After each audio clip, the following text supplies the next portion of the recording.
شهر رمضان الذي أنزل فيه القرآن.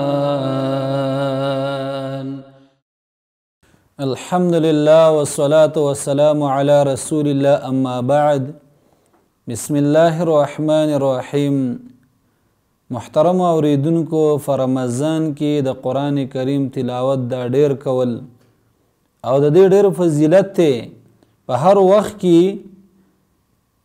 د قرآن کریم تلاوت او د قرآن کریم سره تعلق ساتل، د قرآن کریم تفسیر کتل او تدبر کول په قرآن کې دا ضروری دي په هر وخت کې، لیکن خصوصا په رمضان المبارک کې ډېر زیات. الله رب العالمین فرمایي: ان الذين يتلون كتاب الله واقاموا الصلاة وانفقوا مما رزقناهم سرا وعلانية يرجون تجارة لن تبور.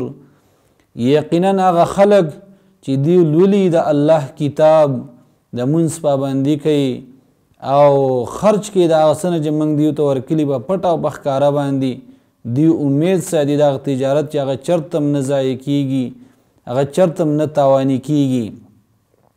او دارنګه محترم په حدیث کې راځي چې جبریل علیه السلام به په رمضان المبارک کې راته او رسول الله صلی الله علیه وسلم ته به د قرآن کریم دور کا او قرآن کریم مراجعه به ورته کوله.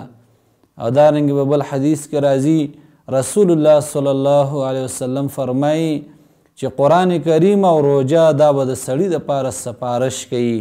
نو قرآن کریم په رمضان کې ډېر لوستل او دارنګه حدیث کې راځي چې قرآن کریم لولئ دا به د قیامت په ورځ باندې راشي، بیا به دله سپارش کوي. وصلی الله علی خیر خلقه محمد و آله و اصحابه اجمعین.